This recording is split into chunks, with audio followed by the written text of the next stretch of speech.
Hello, hello, hello, good people, and welcome to Happy, Healthy, Whole with Sharea. I am Sharea, and this week we are talking cultivating joy. We've been doing an empowered and unstoppable Black women rising to close out the year, and I really wanted to do some areas that help us to kind of really just simply look at what can we do to move forward, even in times of difficulty. And what better thing to talk about than joy?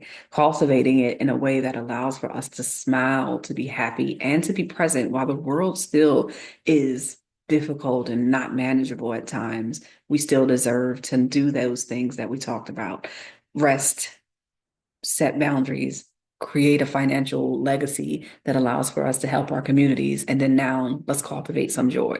So, again, this is our series to close out the year. Today, we're going to dive into the essentials around not overlooking joy. Too often we feel like joy has to be earned, it has to be similar to how we feel about rest, has to be something that you've done to get it. But I'm going to tell you this, to be honest, sis, if you are living without joy, you are giving yourself a punishment that you don't deserve. Joy is our inherited right. We deserve it every single day of our lives. It's looking at, thinking about it from a space of almost a wellspring that is inside of us that allows us to awaken our full selves, waiting for you to just tap into it as if you are going to overflow with this excitement about how you can live and be happy. So I'm going to give you three things that you can do to cultivate joy as we close out this year. The first one is gratitude as a practice. Whether we like it or not, gratitude is still one of the best ways to acknowledge what is working and what is good in our lives. Start each morning by naming three things that bring you joy, that you're happy for, that you're happy about, and or that you're just grateful for. Be it your lights that are on this week, be it the roof that you're laying, the bed that you're laying in, the person who loves you, the family member, the pet, the plants, whatever. If you start to actually start your day with each of those things and be intentional about acknowledging three things a day, give yourself 30, 40, maybe even 90 days to really just do this consistently. And I tell you that you will start looking at things and seeing the gratitude in them because it's just a natural way to help cultivate joy. Number two is to cultivate joy by embracing your passions.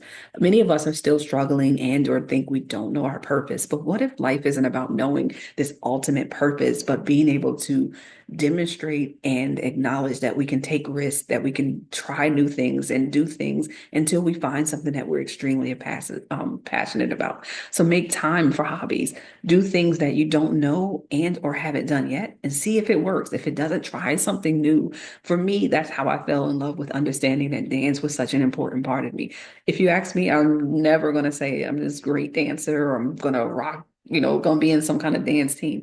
But the way it makes me feel when I move, the way it makes me feel when music is on, I'm going to do it whether people like how I look doing it or not, because it helps me to feel free and to feel joyful as I'm doing it. It's playful, it's joyful, it's what makes me happy.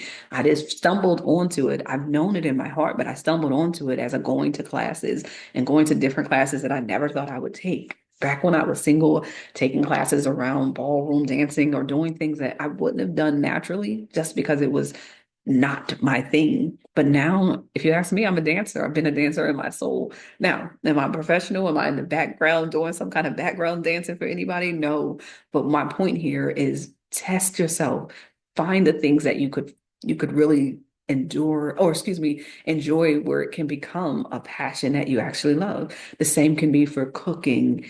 Um, I have a bestie who literally she took classes at one of our local craft stores to be able to do the decorating of the cakes. And literally for a few years, you could tell her nothing about those cakes. They became, and now she does them according to when she wants to feel joyful or love.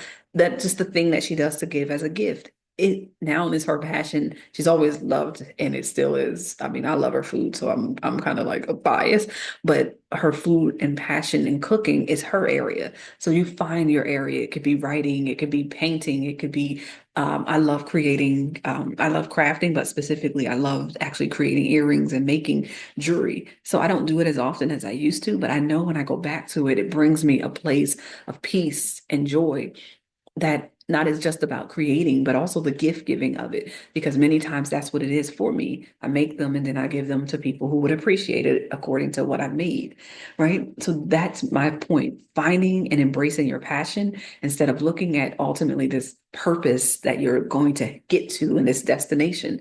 Test the waters, enjoy yourself as you do it, move and groove. You don't have to be perfect at anything for it to be your area of passion. And my last thought is around cultivating joy is celebrate the small wins. Every victory, no matter how small, deserves to be celebrated. If you are trying to do something to get healthy, if you're trying to do something to reconnect with family, anything that you're doing, taking one step closer to it is worth celebrating so that you can see each moment has its own form of joy. And so if that means, you picked up the phone to call your family after months of not talking, that means you bring yourself the flowers there and you say, I did it. I'm glad we got that first conversation over. And now I'm going to actually journal and celebrate the wins of that conversation. That becomes celebrating the wins, even when they are not, oh, we're perfect and we're going out every week and our relationship is back to what it was and or this new relationship that we want to form. Finding the small steps and then also celebrating them along the way is going to help you to cultivate joy. So, those are my three things that I want you to think about: creating gratitude and a gratitude practice, embracing your passions by going and taking time to do hobbies, test. Test the waters until you find what brings you that level of peace, satisfaction, and joy. And then celebrate your small wins along the way. Every moment that we start to look at the things that we deserve, regardless of earning them, we also are bringing in joy into our lives. So, our key takeaways for today is joy isn't about the big moments. Not once did I mention large things that you have to do to get joy, because I wanted us to see joy as an everyday practice. It's the small, everyday things that we do that allow us to see happiness, that allow us to be grateful for those who love us to be in our lives and the places that we're in. And don't apologize for living in a place of joy. If you're trying to get there and you're trying to be there constantly, remind yourself that you deserve joy and you deserve to bring it to other people as you cultivate it yourself. Tell me in the comments what's one thing that you love that kind of brings you joy as you even think about it. And if it hasn't already happened, what are you going to do to cultivate joy through one of these practices that I talked about: gratitude, embracing your passion, or celebrating the small wins? If you haven't already, like and subscribe to our channels. I look forward to continuing to rise together, which is what we're going to close on for the year, which is community care. Where do we look to get stronger, which is honestly, we're just stronger together. I see you on the other side where we're talking just that. Be well.